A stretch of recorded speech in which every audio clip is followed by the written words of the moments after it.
Damai sejahtera Allah yang melampaui segala akal dan pikiran manusia, itulah yang memelihara hati dan imanmu sekalian dalam nama Yesus Kristus Tuhan kita. Amin. Saudaraku yang kekasih, selamat hari Minggu. Shalom bagi kita semua. Firman Tuhan yang menyapa kita dalam minggu kelima Epifanias tertulis dalam Injil Lukas pasal 5 dimulai dari ayat 1 sampai 11. Marilah kita ikuti bersama-sama.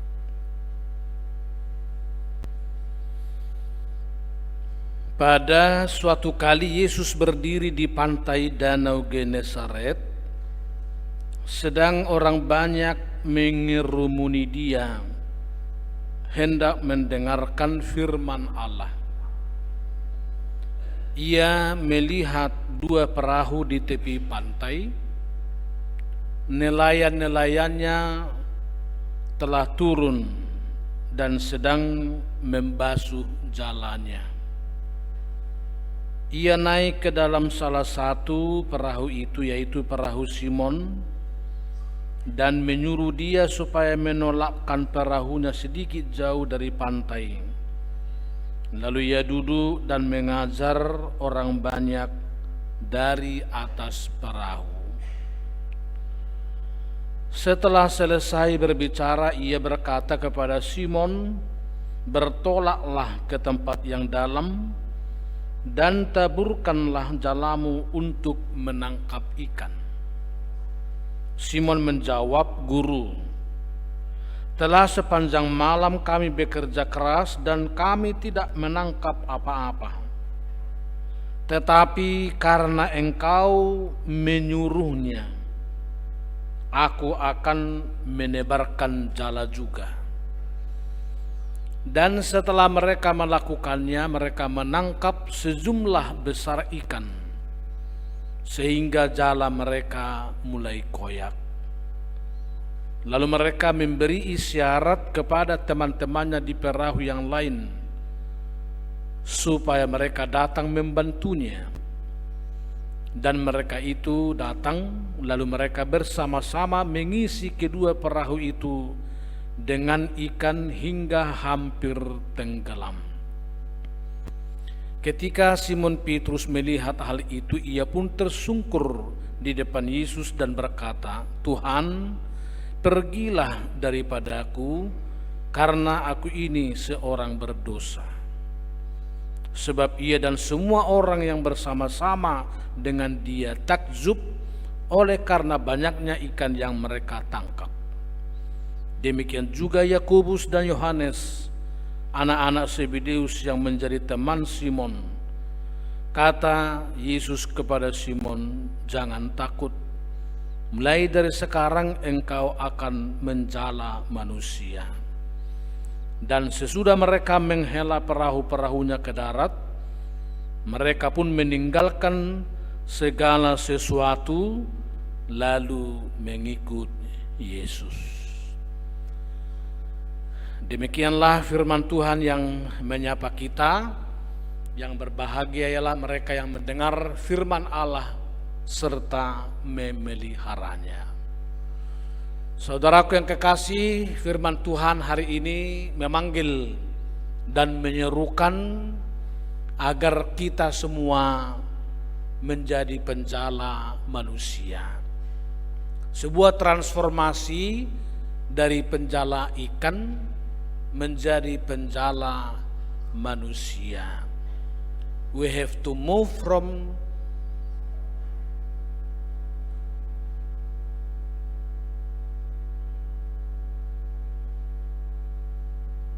apa namanya itu?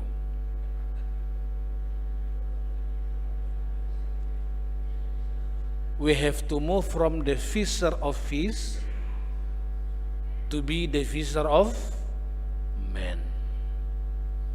Kalau anak-anak remaja kita memiliki sebuah lagu I will make you fisher of men, fisher of men, fisher of men, dan seterusnya.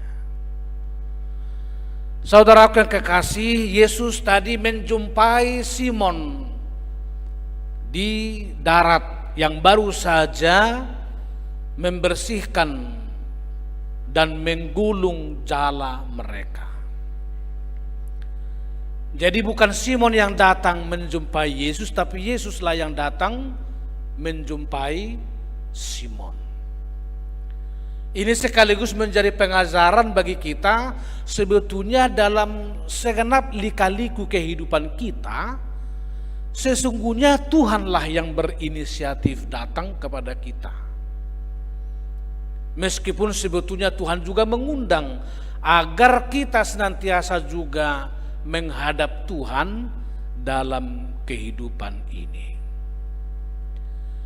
Tuhan menjumpai Simon bukan di sinagoge, bukan di rumah yang kudus, tetapi dalam keseharian hidupnya sebagai nelayan. Di tempat dia menjala ikan di tepi danau Genesaret, dan di tempat dia memiliki perahu sehari-hari untuk menangkap ikan. Artinya Tuhan tidak hanya datang saat kita berdiri bersimpuh di rumah Tuhan, tapi sebetulnya dia datang menjumpai kita dalam hidup keugaharian kita, dalam hidup sehari-hari, di meja kita belajar, di kursi belajar, yang bekerja di mall, yang bekerja saat tampal ban, yang bekerja sebagai desainer, sebagai polisi, sebagai tentara, sebagai hakim, sebagai jaksa. Dalam hidup keseharian seperti itulah Tuhan hadir kepada kita masing-masing. Dalam semua tempat dan media Tuhan pakai untuk memberitakan firman-Nya. Di sini Yesus bukan berkhotbah dari mimbar seperti tempat saya ini, tetapi di sini Yesus berkhotbah mengajar justru dari perahu yang dimiliki oleh seorang Simon. Dan Simon juga terbuka hatinya memberikan perahunya sebagai tempat Yesus bertahta untuk memberitakan firman. Ini menyerukan agar apapun yang kita miliki, saudaraku yang kekasih, kemampuan kita, ilmu kita, jabatan kita, profesi kita, bahkan harta milik kita, Tuhan sebetulnya rindu memakainya untuk memberitakan kerajaan Allah sekaligus memberkati kita dalam kehidupan sehari-hari. Oleh karena itu Bapak Ibu saudaraku yang kekasih, beberapa pesan firman Tuhan ini untuk kita renungkan antara lain, pertama ialah mari berilah dirimu diisi dan dipenuhi oleh Kristus dalam hidup sehari-hari. Berilah dirimu. Kalau Simon memberi perahunya, Tuhan mengajak kita memberi apa yang ada pada kita. Apakah itu sepeda motormu, apakah itu mobilmu, apakah itu mejamu, berilah itu dipakai oleh Tuhan, memberkatimu, menyapamu, dan memberitakan firman lewat media yang ada pada kita. Tadi memang diberitakan bahwa semalam suntuk Petrus dan kawan-kawan telah menjala ikan, tetapi hasilnya nol, hasilnya zong, hasilnya tidak ada sama sekali. Sebuah kemustahilan dalam logika nelayan, kalau Simon sebagai seorang nelayan yang profesional, Tidak masuk akal sebetulnya. Bagaimana bisa mungkin semalam suntuk dia tidak memiliki seekor ikan pun yang dia dapat. Itu artinya sehebat-hebatnya kita punya profesi, sehebat-hebatnya kita punya pemikiran atau kemampuan, bila bukan Tuhan yang berkenan memberkatinya, semuanya itu akan sia-sia. Tetapi kita Tuhan panggil mengandalkan Tuhan, mengandalkan berkat Allah di dalam kehidupan kita. Saya membayangkan saudaraku yang kekasih, saat Simon dan kawan-kawan sudah di darat menggulung jala, itu sebetulnya mereka pastilah disertai oleh rasa kesal, rasa pesimis, karena tidak dapat ikan apa-apa. Perahunya kosong, jalannya pun kosong.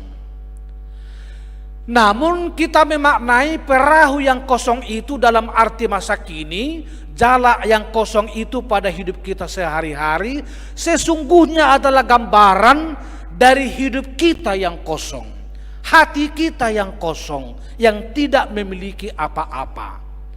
Tetapi Simon memberikan teladan juga. Meski perahunya kosong, tapi dia rela memberikannya untuk diisi kembali oleh Tuhan.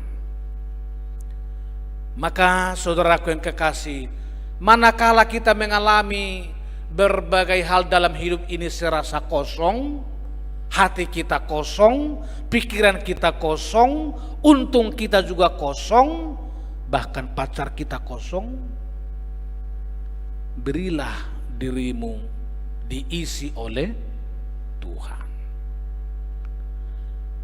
Perahu Simon yang kosong pun Tuhan berkuasa mengisinya.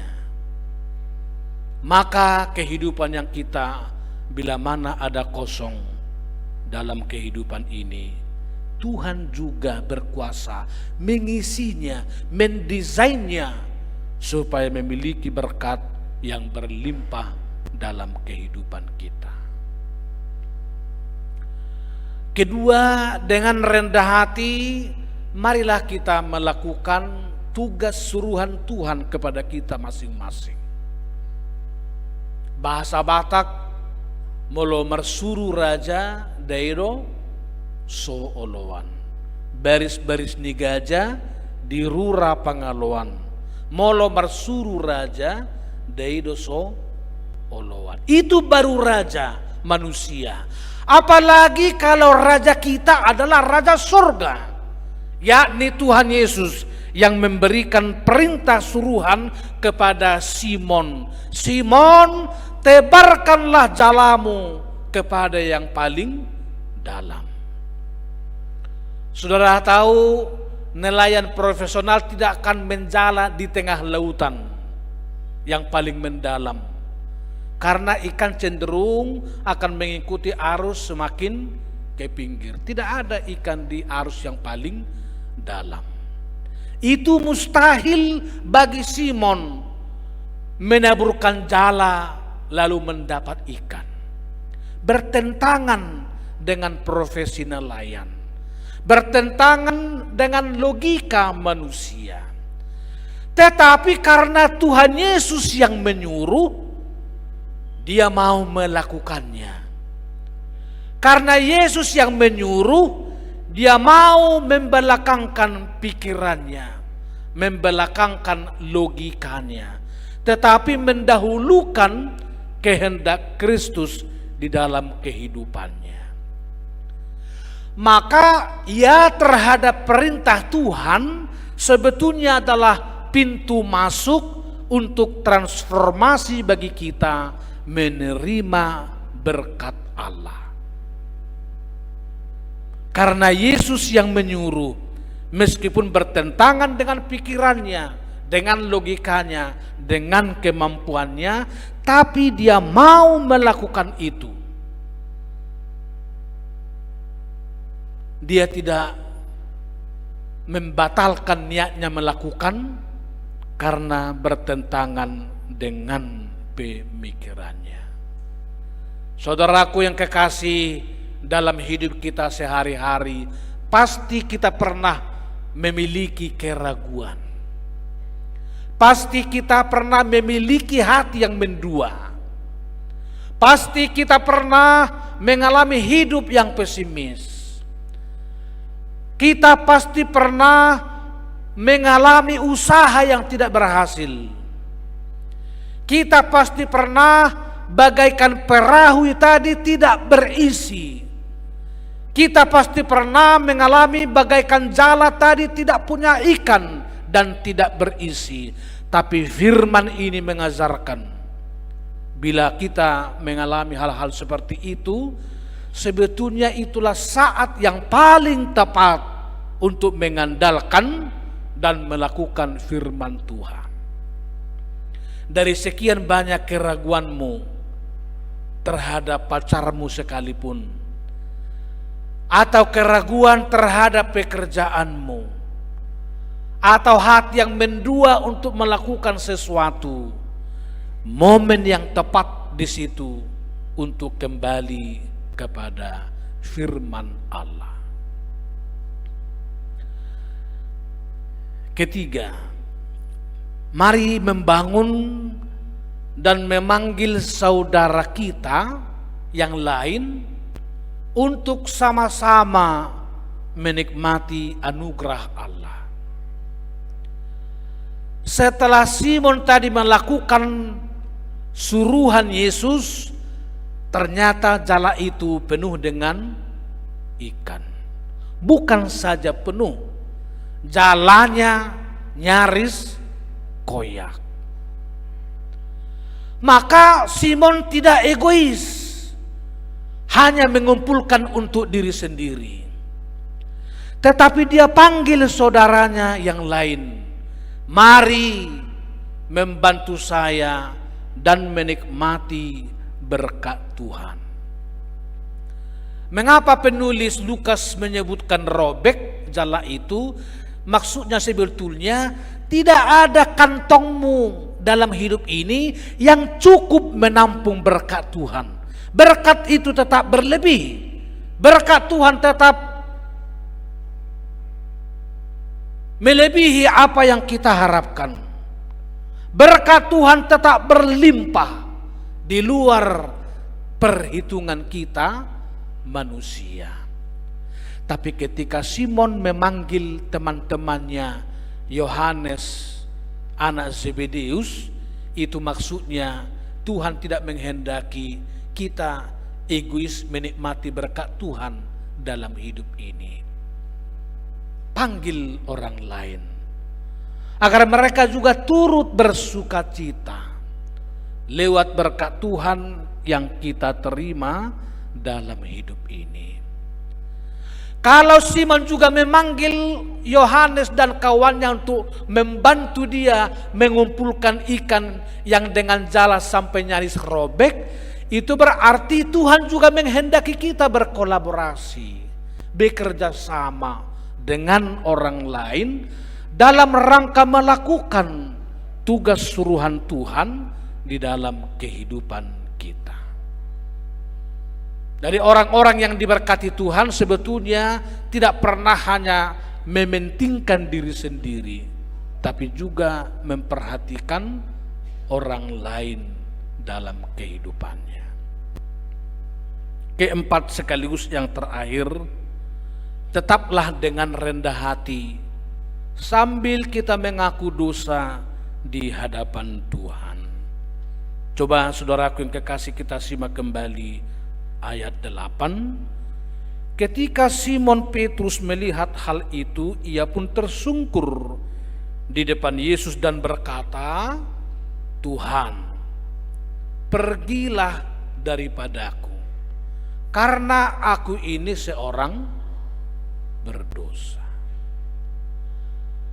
Maksudnya saudaraku, kalaupun Simon beroleh ikan yang berlimpah, sesungguhnya bukan karena Simon menjadi orang yang benar.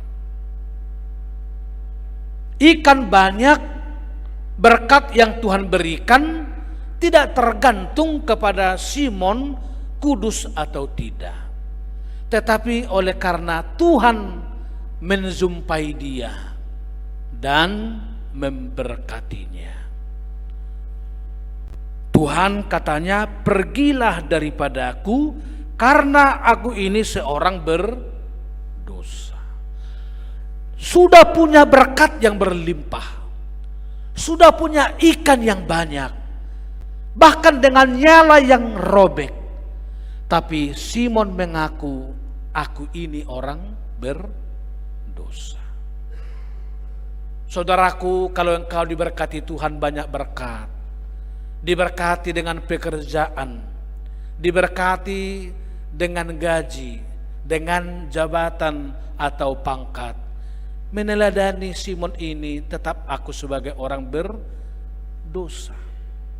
Kalau Tuhan memberkatimu dengan banyak berkat yang lain, jangan pernah menjadikan engkau sombong, tinggi hati dengan berkat yang Tuhan berikan kepadamu. Sebab bukan karena kebenaranmu Tuhan memberikan berkat itu, tapi sesungguhnya karena Tuhan Maha memberi dalam kehidupan kita. Saudaraku yang kekasih, minggu ini memanggil kita untuk menjadi penjala manusia. Move from the fisher of fish to be the fisher of men. Berubah dari penjala ikan menjadi penjala manusia.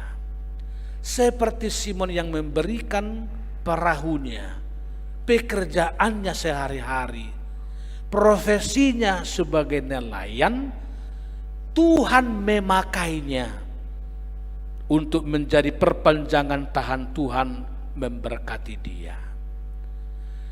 Ini memanggil kita, saudaraku yang kekasih, memiliki cara pandang yang berbeda melalui pekerjaan profesi kita masing-masing, apapun itu. Bukan lagi hanya untuk sarana untuk mencari nafkah atau mencari makan. Sebagai guru, engkau Tuhan berkati bukan hanya untuk mencari makan, tetapi lewat pekerjaanmu sebagai guru, Tuhan sedang memanggil dan mempersiapkanmu menjadi penjala manusia.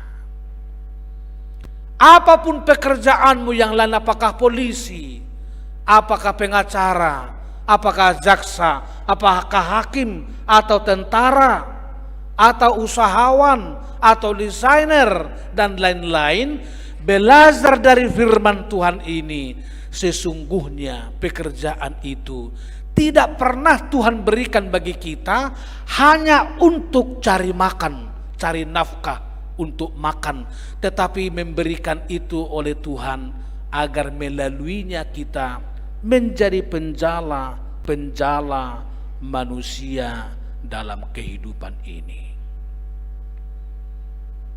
Kalau kita yang hadir di rumah Tuhan ini hadir 600 sekarang, kita menjadi penjala manusia mulai besok, luar biasa umpan balik firman Tuhan yang kita pakai. Apa bedanya, saudaraku, penjala ikan dengan penjala manusia? Kalau penjala ikan, dia akan memancing ikan yang hidup,